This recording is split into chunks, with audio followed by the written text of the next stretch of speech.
we are only going to go with your collar. That is your higher limit and lower limit. Okay, so only the step one will change. Instead of buying only one option, we'll simultaneously buy two options. Then step 4 will also change, because we'll not pay premium on the entire amount now. We'll pay premium only between those limits, between higher limit and lower limit. That's it. Okay. So let us do one problem on that. Everyone is back online. I think so. Everyone is back online. Okay. Let us see this. So I'll share this problem on the Zoom chat, and I'll open it over here as well.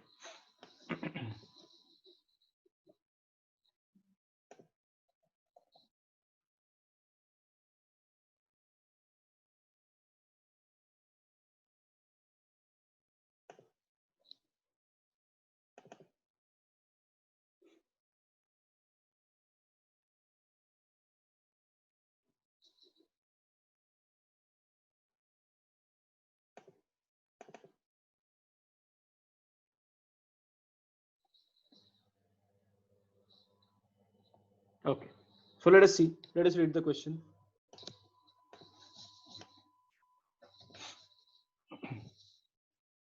So same IRF logic we'll use, but that logic we'll use for options. Okay, and instead of doing only one options, we are going to do both the options simultaneously. Okay, let us read. A company wishes to borrow $10 million on the 1st of March for 3 months. Company can borrow at LIBOR plus a fixed margin of 2%. LIBOR is currently 8%. Okay. It is keen to hedge using options to prevent an increase in LIBOR rate, causing the borrowing rate to rise above the existing level. However, having made initial inquiries, it has been discouraged by the cost of option premium. Like I said, okay, option premium is always going to be too significant as compared to your change of interest rate. Okay, a member of its treasury team has suggested the use of a collar to reduce the premium cost of the purchased option. Same logic that I just told in the theoretical part. Okay, so instead of going for the entire option contract, we'll purchase and sell call as well as put simultaneously. Okay, then how to deal with that exercise price and premium that you already know, correct? How to deal with exercise price and premium that we already know. Market data, they have given interest rate options. So the problem is of interest rate options only. The problem will be of interest rate options only, but instead of going for options, we'll be going for collars. Okay. Exercise price, they have given March, June, they have given call options, they have call premiums they have given, and put premiums also they have given. Okay. Yes. Now, obviously, if my this thing is 1st March, if my agreement date is 1st March, okay, I'll be using what? I'll be using my March options. Okay. Calculate the effective interest rate the company will pay using a collar if LIBOR rises to 9.5% and future prices move to 90.20. And if the LIBOR falls to 4.5%, future prices move to 96.10. Okay, let us see then.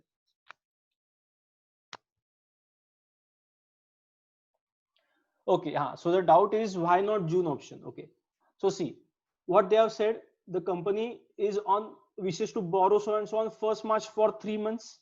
Okay, so from agreement date, in case of collars, see guys, this is not your normal options. This is not going to be your normal options. This is only going to be the collars. Okay, so for collars, anyways you are paying less premium. Okay, so you'll choose what? You'll choose closest date to the agreement date and not to the expiry date. Okay, you'll choose the closest one to the agreement date and not to the expiry date. Okay, because you are not going for the entire contract. Okay, in case of options you will be going for entire contract, but here you are not going for the entire contract. So you will choose closest to the agreement date instead of expiry date. Okay, So let us start then. Step one. Step one. Are we borrowing or are we depositing? Company wishes to borrow, right? Company wishes to borrow. So it is a borrowing question. Borrowing. So if we are borrowing, what we are going to do? We are going to buy put options. We are going to buy put options, correct? And at the same time, we are going to sell call options. We are going to sell call options. See if this is understood.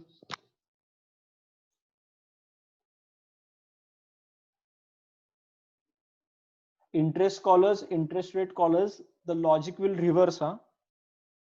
Instead of taking the expiry date, we'll take the agreement date. Instead of taking expiry date, we'll take the agreement date.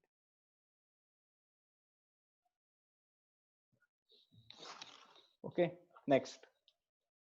Now, what I want to do, I want to buy put options. I want to buy the put options and I want to sell the call options. Okay. So with March, let us do our strike price. Let us do our strike price for put options and for call options. So exercise price equal to strike price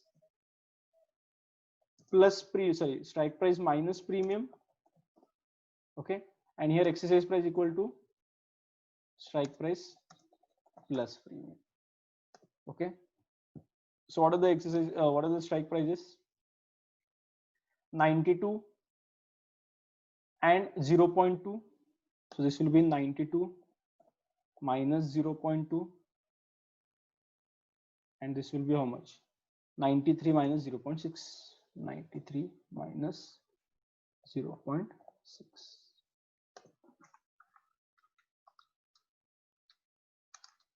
So 91.8.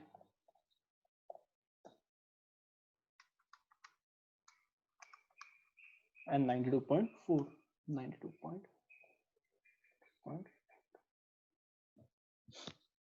Okay. Similarly here it will be strike price plus premium. So what is the strike price? 92 and 0.8. So 92 plus 0.8, and this will be 93 plus 0.15. 93 plus 0.15. So this will be 92.08, and this will be 93.15.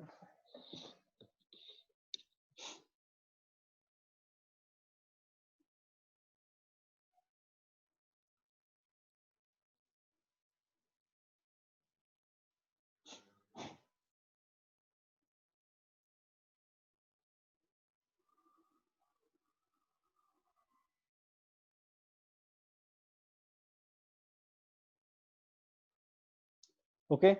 So now guys, pay attention. Which one you will choose? Which one you will choose?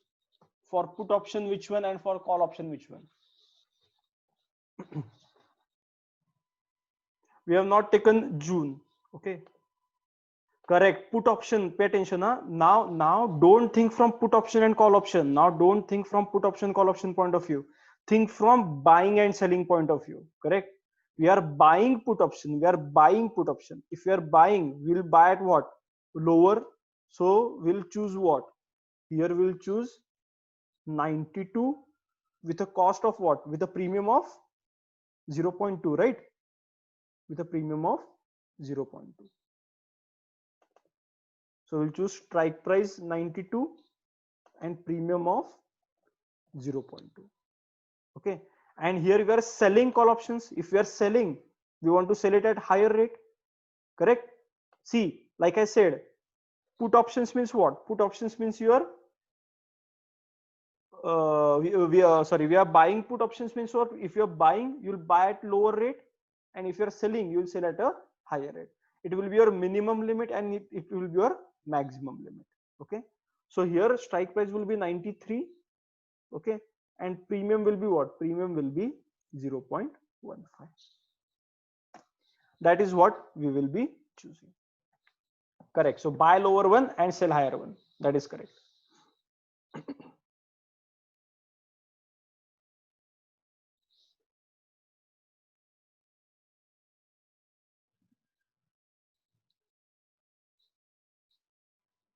Okay, so we'll pay premium of 0.2%, and here the premium is what, 0.15%. So effective premium is how much? Effective premium will be, this is premium paid, since we are buying, this will be premium paid, and this will, since we are selling, this will be the premium received. So effective premium will be what? Effective premium will only be 0.2 minus 0.15. 0.05 will be my effective premium. Okay, paid, this will be paid. Effective premium, this will be paid. If I had only, now guys pay attention, pay attention. If I had not gone for collars, if I had not gone for collars, and if I had gone only for options, then this one will not do, correct? If I had gone only for options, if I had gone only for options, will not do that sell call options wala thing. Okay, and would have only done this, and premium would have been what, 0.2. Premium paid would have been 0.2. But since we are simultaneously going for both of them, effective premium paid is only 0.05. So instead of 0.2, we are paying a premium of only 0.05. But obviously my choosing capacity will also reduce, my profit capacity will also reduce.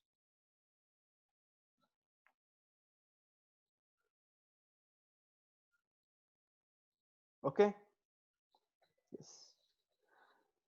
Now nothing is given about your number of contracts, nothing is given about number of contracts. So step 2,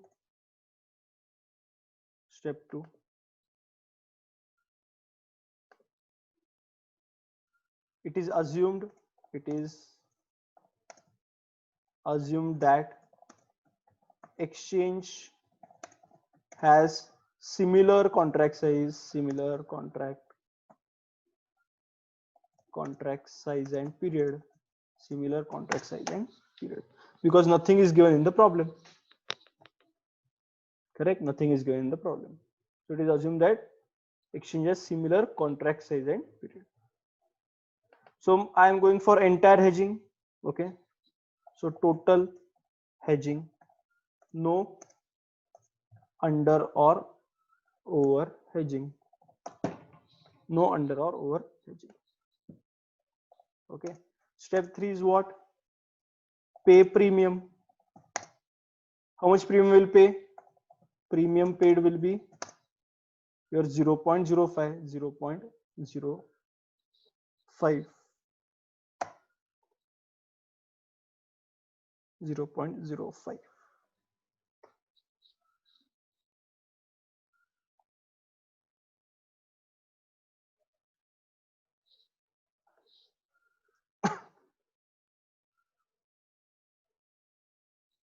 Okay,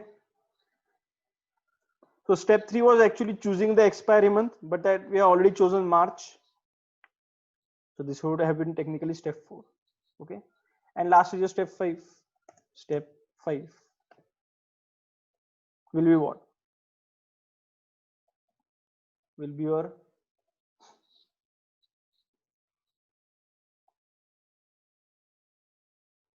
what is given in the problem? LIBOR rises to 9.5% and future prices move to 90.20. Future prices have moved to 90.20.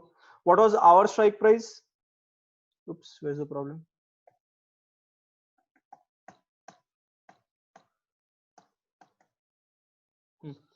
Our strike price was what? 92, correct? Our strike price was 92, correct?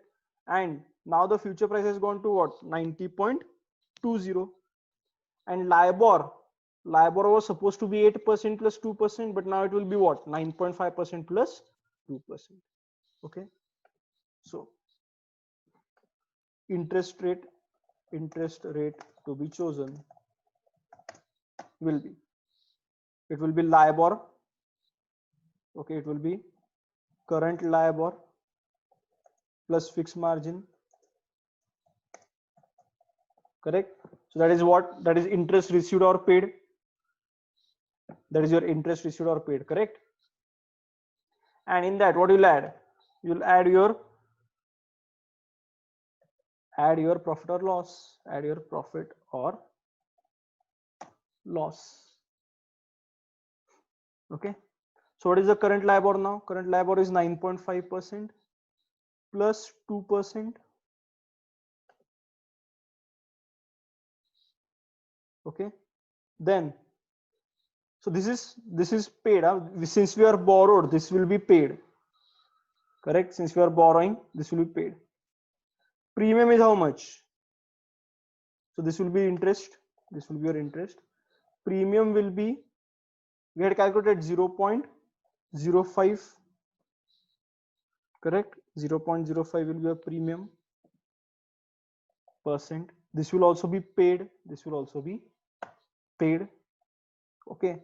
And your profit or loss. Profit or loss. Correct? So we had started at what? 92. We have started at 92. And what do we have now? It is 90.20. That will be what? That will be 92 minus 90.20. 1.8. 1.8.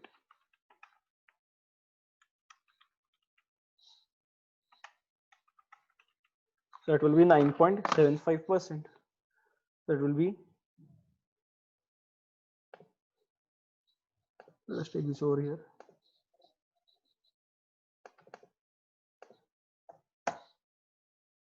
Correct? 11.5%. And this is 1.8%. 92.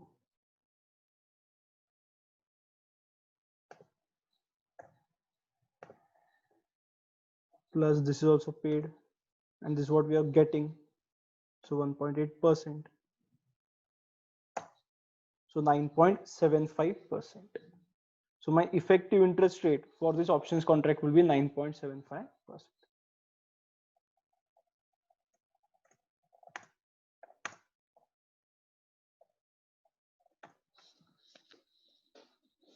Okay. So even if your LIBOR is what? LIBOR is 9.5%. Okay. And your fixed rate is 2%. Okay. Still my effective interest rate for the borrowing will be 9.75%. So how much I'll pay? I'll pay $10 million into 9.75%. So interest paid will be $10 million into 9.75%.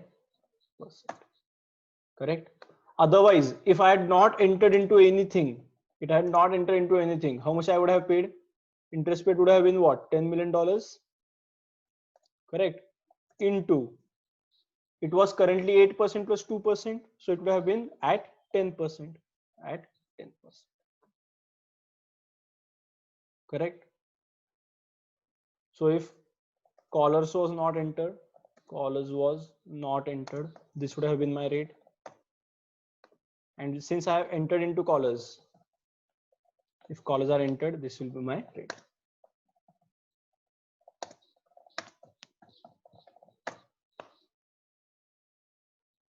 Okay, see if you understood this.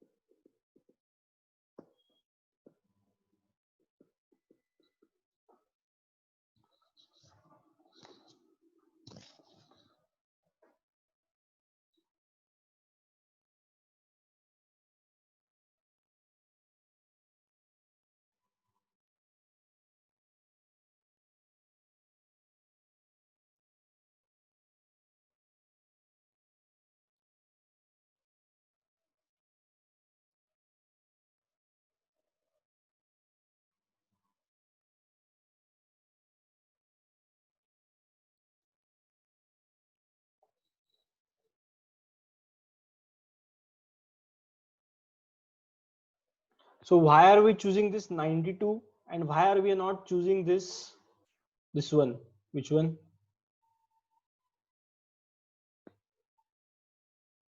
This 93. Why we are choosing put options value? Why we are not choosing call option strike price? Correct. There are two strike price, right? Put option strike price is 92. Call option strike price is 93. So while comparing over here, while comparing the profit or loss, future price was 90.20. Future price was 90.20. Why am I choosing 92 and why am I not choosing 93? Why I'm going with put options? Why I'm going with put options? And why am I not going with call option? Yes. So I had to choose a strike price, right? So there were two strike prices because we had entered into two options, right? We had entered into two options simultaneously, call option as well as put option. So while comparing that spot rate, 90.20 spot rate on settlement date, I could have compared with 92 as well as I could have compared with 93. I had two strike prices. So why have I chosen to compare with 92? Tell me.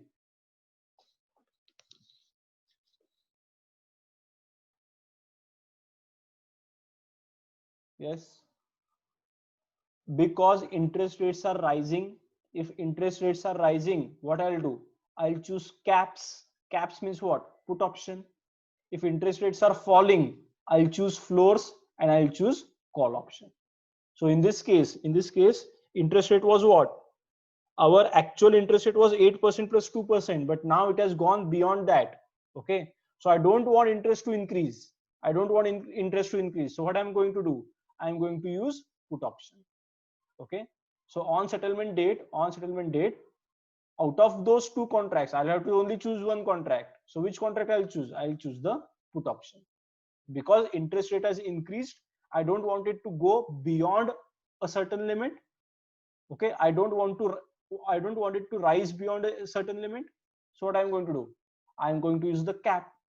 Cap means what? Higher limit. Limit means what? I'm going to use the put option. So for the second question, correct. So for the second question, see what they have said. Part B of the question. LIBOR falls to 4.5%.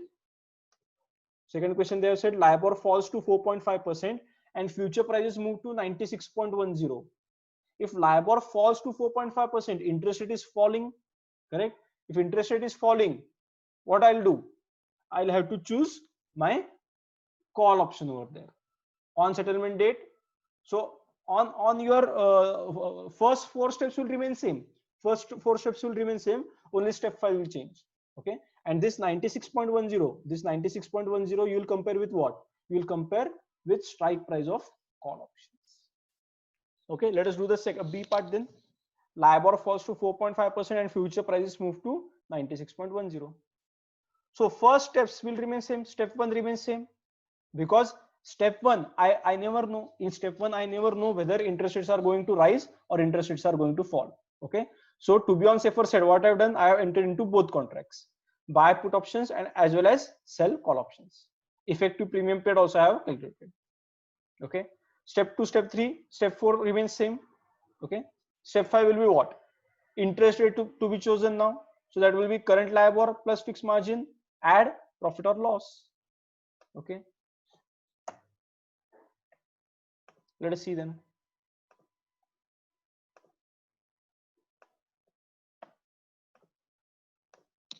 So interest will be how much? Interest will be your 4.5%, 4.5% plus 2%, right? 4.5% plus 2%. So this becomes 6.5%, 6.5%. Okay. Premium is same. Premium is still being paid because in the entire problem we are only going to pay the premium. So premium paid will be how much? Premium paid will be your 0.05, 0.05%. And now for profit or loss, I'll compare what? I'll compare the spot rate. What is the spot rate? 96.10 is the spot rate. I'll compare with what? Now interest rates are falling. Since interest rates are falling, I want to use floors. So I'll use call option. Okay, and I'll choose strike price of 93. Correct. So that will be how much? That will be 96.10 minus 96.10 minus 93, 93.1. Okay, so add this.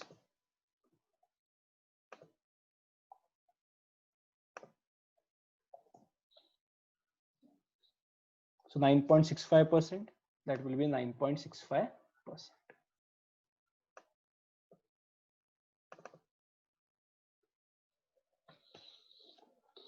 So effective interest rate will be 9.65%.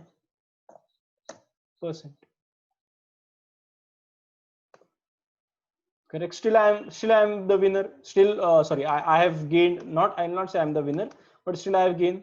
So interest will be paid at what? $10 million into 9.65% if callers are entered. And if callers were not entered, I would have paid at 10 into 10%.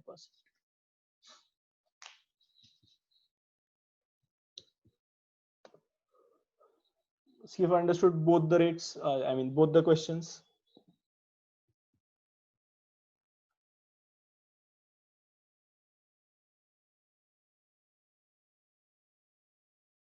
Put options it will be profit, but call options it will be loss. So we'll have to add 3.1.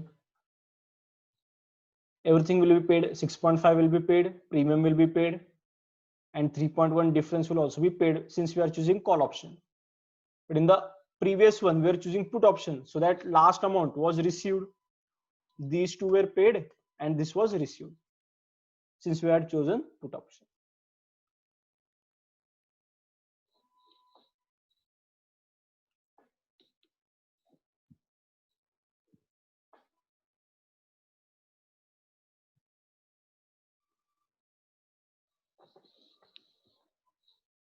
See if this is clear. Only the settlement date will change. Only the step in settlement date will change. Everything else will remain same.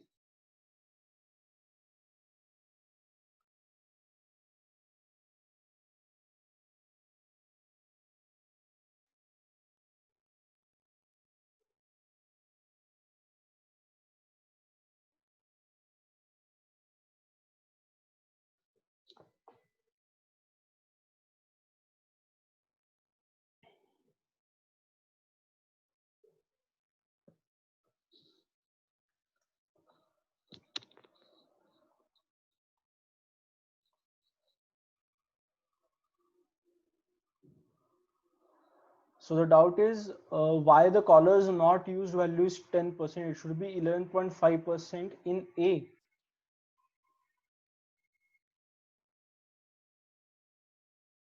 No, see, if you are not purchase the collar, if you are not purchase the collar, what will happen? Okay, you will be planning to pay at what? You will be planning to pay at 8% plus 2%, 10%, right? You'll be planning to pay at 8% plus 2%, 10%. And then in the future when LIBOR rises, you will have that profit or loss. Okay, so your plan will be to pay at what? Your plan will be to pay at 8% and 2%, that is 10%. Okay, and if collar was not entered, then you will be paying at this rate only. But due to LIBOR changes, you'll have to adjust for your what? For your interest rate fluctuation. Correct? And that interest rate fluctuation can be in your favor and can be in adverse favor also. Correct? That interest rate fluctuation can be favorable or it can be adverse. So in the first case, it would have been adverse and you would have nothing left, and you would have paid at, correct, you will have paid at 11.5. Effectively, you will have paid at 11.5. Correct? And in the second case, interest rate fluctuation will be in your favor and you will effectively have paid at 6.5%. But I don't want that, right? I don't want that fluctuation. See, 11.5% is a loss, is a big loss for me, and 6.5% is a big gain for me. Okay, but I don't want that big gain, I don't want that big loss. Okay, what I want, I only want near to 10%. because I had planned at 10%, right?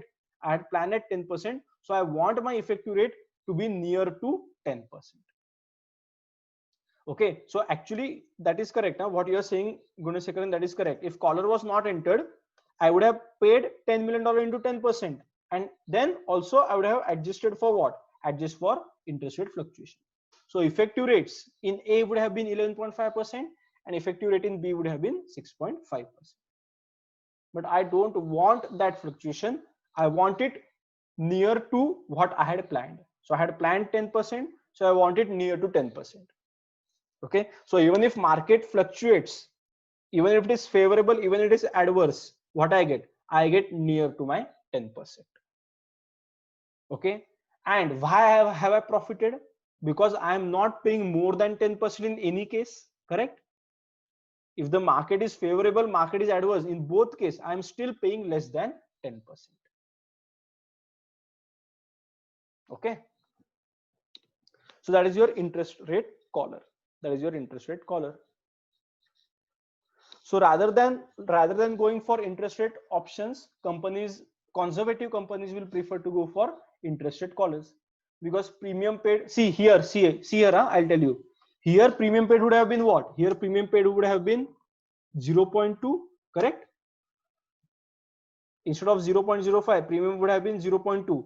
And here I would not be able to choose between put option and call option. I would not be able to choose between put option and call option, correct?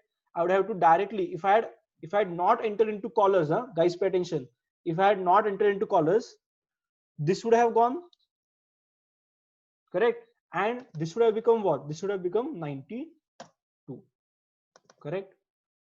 And now see, effective rate would have been what? 10.8%. Understood now what would have been the problem, correct? Because premium would have increased, and the other problem would have been on settlement date I can choose between put option and call option, correct? In this case, in the B part, I chose what? I chose 93. Why? Because I had already entered into call option at 93. So that is the benefit of choosing callers over options. Okay, you are reducing your loss, but the other case would have been also problem. You would also have reduced your profits. So the first case would have been, what was the first case supposed to be? I think this was the first case, correct? Then what would have been option? What would have been the problem over here? Here also you would have paid 0.2%. Okay, and here anyways you don't get to choose, because you would have only entered into put option. You would have only entered into put option, so it would have been 9.9%. So if it was, let us say, if it was options, then it would have been 9.75% instead of 9.75%. We would have paid how much? 9.9%. Correct. And second answer was what? 9.65%, right? Instead of that, I would have paid somewhere upon 10.08%. In case of only options. Only options. Okay, but collar is giving me what? Collar is giving me more benefit, because my premium price is reducing, and on settlement date I can choose between put option and call option, whichever I want, as per your call and floor concept. Done. So our interest rate hedging is done. Okay, interest rate hedging is done. Interest rate swaps is similar to what we studied in currency swaps, correct? It is similar to what we studied in currency swaps. You can just go through it, you'll understand that. Okay, so two more concepts I need to explain quickly, theoretical concepts. We'll do that also.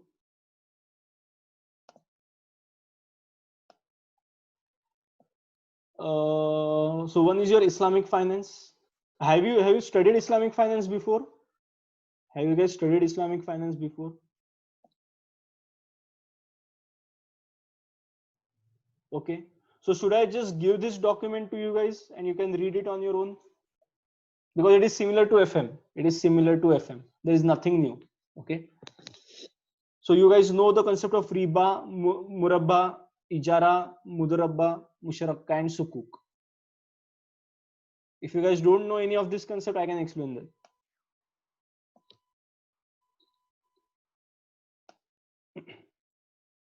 Correct. It is exactly same. It is exactly same.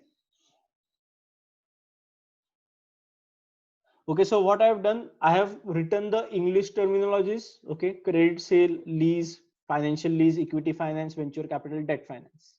Correct. You just read those English concepts, okay, and you will understand those Islamic terms. You'll understand the Islamic terms. Okay, so go through this also. And one new concept is there, which I don't think it is there in your old books. Huh? That is your concept of initial coin. Okay. There is no trick to remember the names. You have to just learn it. Okay, you'll have to just learn it. There is no specific trick to remember the names. So this is new, cryptocurrency and initial coin offering. Okay, cryptocurrency and initial coin offering. This is new to your syllabus. This is not there in your old Kaplan books also. Huh? But now what is the problem? There is a liquidity problem everywhere. So this is like a current scenario. Okay, India is not making initial coin offerings, but other countries have accepted initial coin offerings. Okay, so just like IPO, initial public offering, just like IPO, initial public offering, this will be what? This will be initial coin offering, that is cryptocurrency. So you guys must have heard about Bitcoins, right? Bitcoin, it is not actually a currency. It is not actually currency. No one recognizes Bitcoin as a currency. Okay, but if you have Bitcoins, okay, in some countries you can still purchase things using those Bitcoins. So that's why it becomes what? It becomes a cryptocurrency. Okay, a cryptocurrency is a digital or virtual currency that uses cryptography for security. Cryptocurrency is difficult to counterfeit because of its security features. It is not issued by central authority, so it is theoretically immune to government interference or manipulation. Okay, so initial coin offering is what? Cryptocurrency equivalent to an IPO in the mainstream investment world. Okay, so instead of starting your company with shares, what I'll do, I'll start my company using those Bitcoins. Okay, see the example. Huh? See the example. When a company is looking to create a new coin application, mobile application of service, it can launch an ICO and ask interested investors to buy into the offering. In exchange for their support, investors receive new cryptocurrency token specific to the ICO. Okay, so these tokens are similar to the shares of companies sold to the investors, and investors hope that the tokens will perform well in the future, providing them with a good return on investment. So just instead of shares, what I'm going to give? I'm going to give them Bitcoins. Okay, so you guys come and invest in my company. Okay, you guys come in and invest money. You guys come and actually invest the real money in my company. Okay, so this real money, I'll take it as not as my shares. Okay, I'll not issue equity shares to you for this. Instead of that, I'll issue what? I'll issue Bitcoins to you. Okay, these Bitcoins will be specific to the companies. Okay, these Bitcoins will be specific to the companies. Okay, now if my company performs well, what will happen? The value of these Bitcoins will start to increase. Okay, just like your value of shares, it will start to increase. Okay, now there will be no taxation. Okay, there will be no interference from the government. Okay, equity we don't get tax benefit, means what? We end up paying tax, right? Equity we don't get tax benefit means we end up paying tax. Okay, here we don't need to pay taxes. Okay, because there is no concept of dividend over here. The valuation of Bitcoin increases, it is just the gain, it is just your gain, it will not be taxed. Okay, so investors hope that the tokens will perform well in the future, providing them with a good return on investment. The company holding the ICO uses the investor funds to invest in a new product or start a new digital currency. Okay, ICOs are similar to IPOs and also to crowdfunding. Like IPOs, a stake of the company is sold to raise the money during an ICO. So everything else will remain same. Okay. Instead of IPOs, we are going for what? We are going for ICOs. Okay. And generally equity shares of listed companies are what? Are issued on the recognized stock market, recognized stock exchange. But these bitcoins cannot be issued on the recognized stock exchange. Okay. BSE and NSE of India, Bombay Stock Exchange and National Stock Exchange, will not have ICOs being issued over it. Okay. So if company wants to do it, it will have to crowdfund it. Okay. Crowdfunding means what? Random funding. Okay. Random funding. It cannot go through recognized stock exchange. If there is no government interference, you will not get the government benefits also. At the time of issue, there is no government interference, right? So you'll also not get any government benefits. Is this clear? So advantage and disadvantages of ICO. ICOs are decentralized. There is no single authority governing them. So no interference. Also, ICOs are largely unregulated, meaning that government organizations do not oversee them. There is no stock exchange involvement. This means that ICOs are much freer in terms of structure than IPOs. So you don't need to go for all that minimum subscription, correct? Because if I'm a public company, I will have to have what? I'll have to have 90% minimum subscription from the public. Okay, then only my company can start as a public limited company. Okay, so that restriction will not be there in ICO. Okay, it will be freer, it will be more liberal in terms of structure than IPOs. And they are often used to bypass the rigorous and regulated capital raising process required by banks and capitalists. Okay, so there will be, like I said, there will be no procedural part. In India, if you want to start a public company, you have to go through 4 stages, correct? So those stages, you don't need to go through if you are if you are raising money through ICOs instead of raising money through IPOs. Okay. The most successful ICOs over the past several years have produced tremendous returns, and the number of ICOs is growing rapidly. In fact, in the first quarter of 2018, ICOs brought in more funds than in whole of 2017. Okay. However, this investor enthusiasm can also lead to problems because they are largely unregulated. Some ICOs are accused of being little more than scams, preying on underinformed but enthusiastic and wealthy investors. See, if there is a problem in company, public limited company, there is a problem, stock exchange will interfere. Okay, and your money will go to investor protection fund. Correct? Your money will be safe with investor protection fund because stock exchange interferes. Here, if the company is fraudulent, your money is gone. Okay, if the company is fraudulent, you cannot contact stock exchange. Stock exchange will say it is a cryptocurrency, it is not a recognized currency, and we are not going to interfere. Okay, so that is about your ICOs, cryptocurrency and initial coin offering. Simple concept. Okay, but you will have to write all this. It will be maximum for 4 marks in a theoretical note. No practical questions are expected on this. Okay, it will be just theoretical. Is this clear?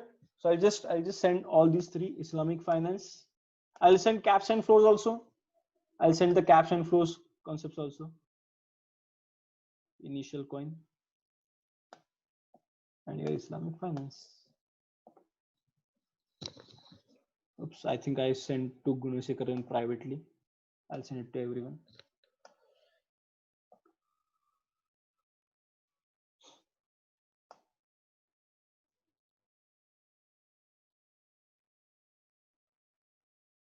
Okay, so that's about it in our syllabus.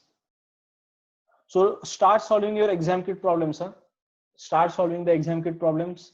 If you have any doubt, you can contact me on WhatsApp. Hopefully my WhatsApp will start in a couple of days. I don't know what the problem is, and there are no telecommunication operators also available. So you guys start with the exam kit, especially for interest rate hedging. Interest rate hedging, you might have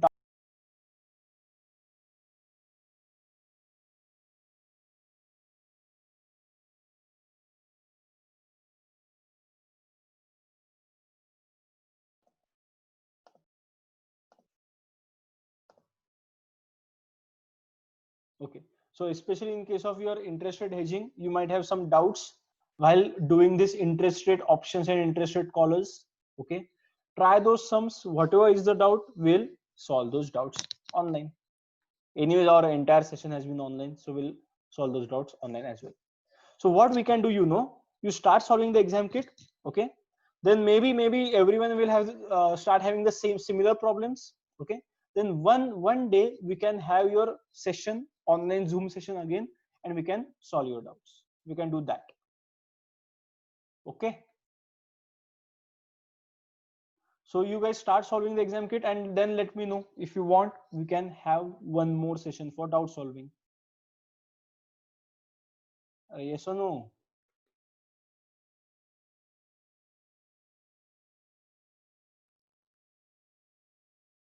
Okay. Okay then. So good luck studying now. Okay, whatever is the doubt, please feel free to ask me. No problem.